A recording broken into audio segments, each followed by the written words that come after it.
Agrippa on magical objects, with both power by species and individual constitution. Magical objects in Agrippa. So today we return to our readings of Agrippa, this classical mage from the 16th century that wrote for us the 3 books of occult philosophy. So the 3 books of occult philosophy was written around 1509, 1510, passed around in manuscript form before Book 1 was published in 1531, and all 3 books together were published in 1533. So this is the great classic of Western occultism, and it's from the 16th century. And in this great tome, Cornelius Agrippa, he takes us from the beginnings of magic, and he outlines step by step, this is what magic is. This is how magic works. Now, of course, this is just one perspective, but Agrippa, he basically teaches the ABCs of magic. So whatever people's conceptions of magic end up being, we have to discover that for ourselves. But it's very interesting to study Cornelius Agrippa and kind of understand this type of magic. Now, as I said, Agrippa, he breaks down magic into the ABCs, the very simple. He tries to take something complex and break it down. So, here we're talking about magical objects. Magical objects. And he says that there are some objects that are magical according to species, such as all bay leaves or all roses. Okay, so species. So certain types of plants like thyme and garlic and tobacco and basil and rosemary and whatever plant that we could think of, whatever tree, it has power according to species. And this is a very just mainstream thing in the practice of magic, from whatever tradition you're coming from, whether it be hoodoo or Western ceremonial magic or pretty much any tradition. You're going to have this understanding that plants, for example, have power according to species. You're not worried so much about the individual plant. It's that this is basil, or this is bay leaves, or this is yellow dock, or this is mugwort. So the power comes from the species. So this is a very fundamental understanding in magic that we see not only in Agrippa, but in different traditions from around the world. Hi, Redman. How are you doing today?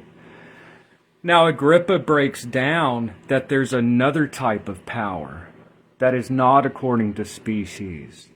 There's another type of power, such as lightning struck wood. An event happened that empowered an object. Something that is connected to a wedding chapel where people get married a lot. Just a piece of stone from that place. That object, it may be just a piece of wood. It may just be a whatever stone. The fact that marriages took place on this stone or near the stone could empower the object for love workings, and it has nothing to do with species. It has to do with that the object was empowered by an event, for example. So weddings keep happening. This is a stone from that wedding chapel.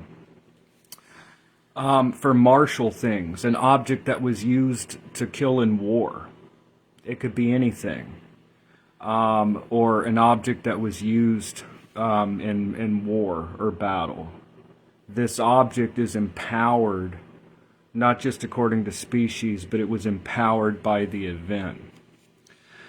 So we're going to break this down, and Agrippa divides magical objects and their powers according to species, and then there's the particular thing. For example, with a plant, like I said, there's what species is the plant or whatever.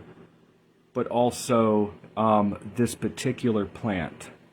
Maybe a plant is grown in a good, auspicious, pleasant energy spot, and maybe a plant is taken from a piece of ground that's cursed or has negative energies around it. Even if there's a power according to species, you may not want to get it from that garden. So anyways, this is a very fundamental understanding with magic, and Agrippa gets to the heart of it in this chapter. So let's go ahead and get into this. So we understand that there's power in magical objects. There's power according to species, and it's individual power. Okay, so let's go ahead and read this. We're reading the 3 Books of Occult Philosophy, Book 1, Chapter 19. And we're going to break this down. Virtue means power here. When you hear virtue in Agrippa, he's talking about power. It's nothing to do with like being virtuous. So how the virtues of things, the powers of things, how the virtues of things are to be tried and found out, which are in them specifically, or any one individual by way of special gift. Okay, so by special gift. So there's by species and special gift or individual object. Moreover, thou must consider that the virtues of things are in some things according to species, as boldness and courage in a lion and rooster, as boldness and courage in a lion or rooster, fearfulness in a hare or lamb, ravenousness in a wolf, treachery and deceitfulness in a fox, flattery in a dog. Now this is important because this is going into the magical properties of these different animals. I almost said angels. These different animals. And this is important also for omens. So the looking for omens, this is also, Agrippa is kind of telling us this language.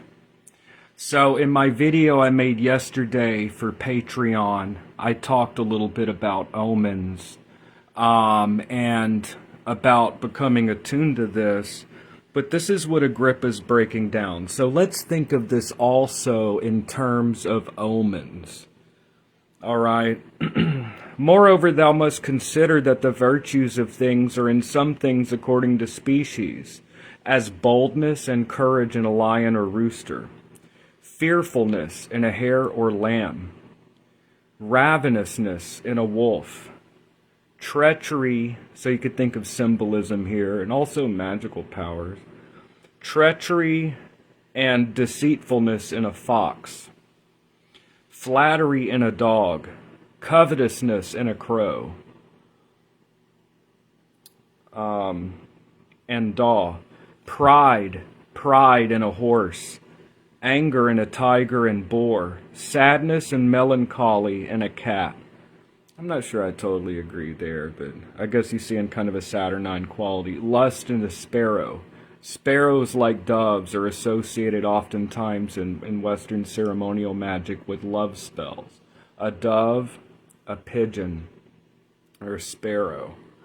For the greatest, and so of the rest, for the greatest part of natural virtues doth follow the species.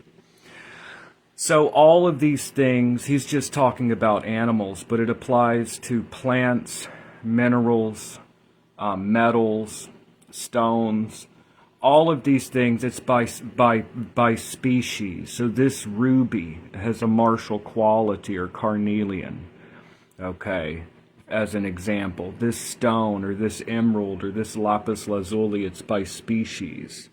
But that's also interesting for omens, if you think of it that way. Boldness and courage in a lion and rooster, fearfulness in a hare or lamb, ravenousness in a wolf, treachery and deceitfulness in a fox. Like maybe watch out, for that type of thing.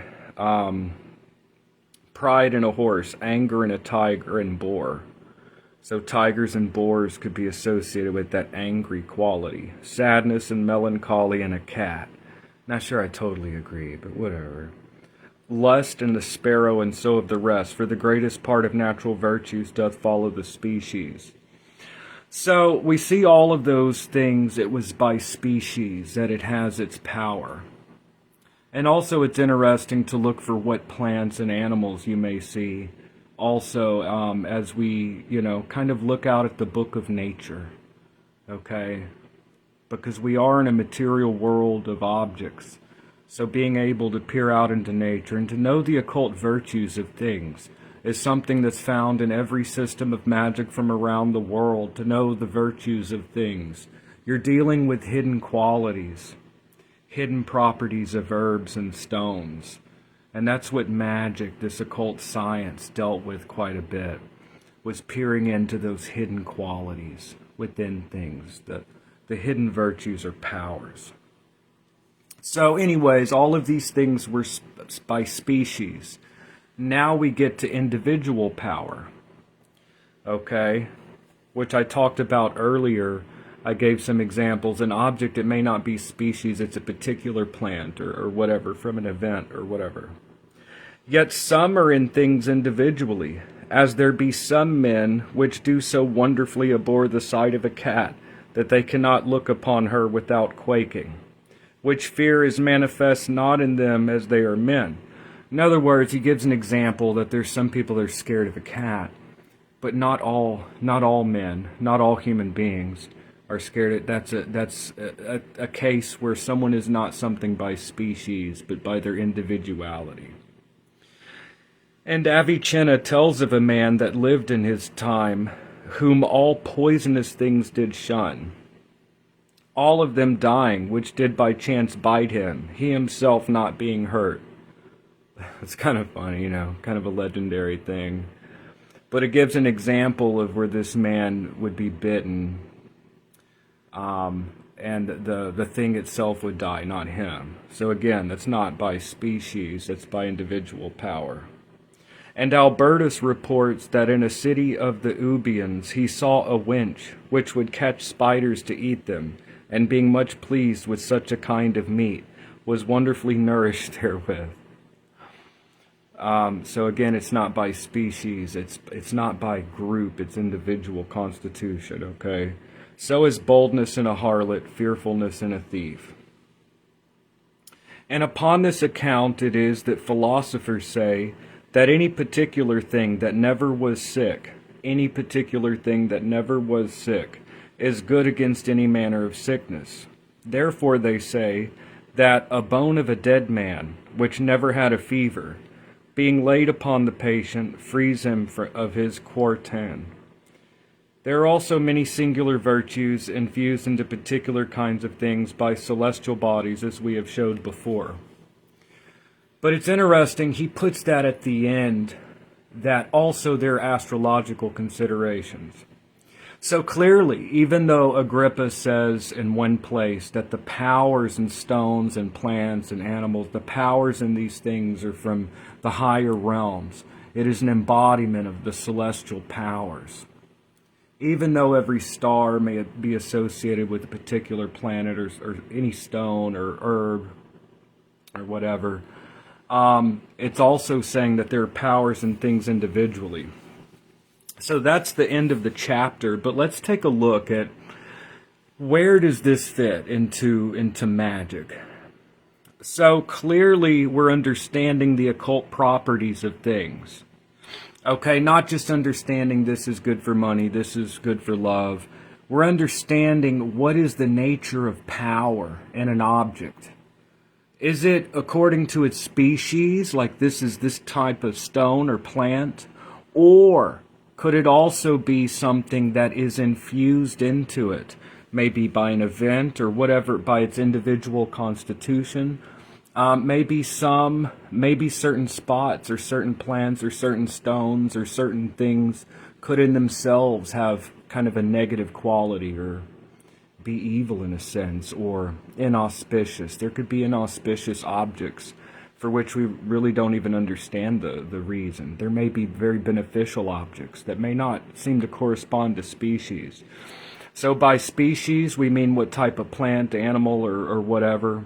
And I think it's very important to kind of understand this, not just for magical ingredients, but also for the observation of omens. So for two main purposes, it's good to kind of speak this language of nature. First of all, it's what magic is. It's understanding the occult powers and things, the hidden influences. Also for ingredients and spell work, in order to have these things to draw down certain powers. So ingredients and also the observation of omens, it's very good to have an understanding of kind of the language of nature, understanding the qualities of different plants, stones, animals, things like that. Examples of individual things, individual, not by species. A plant that comes from a kind of a good spot, that has like a pleasant, light energy. It's not by species, it's because it came from a good spot. There's a good energy in that area from where you get the herb or plant. Also, maybe there may be a spot that's kind of negative. We really don't like the energy. A stone.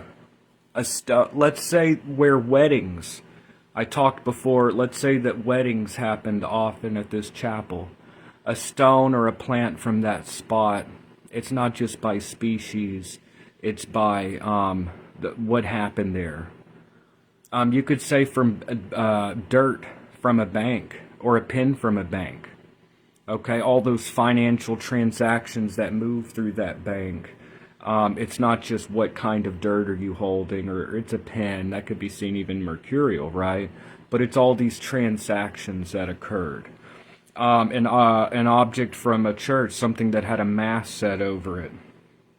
You see sometimes in grimoires and things, they'll talk about leaving a ritual object like under the altar, where let the priest say the mass, and you slip in the church and get the object. It says that's how you could assume it would go sometimes, to have a mass set over an object.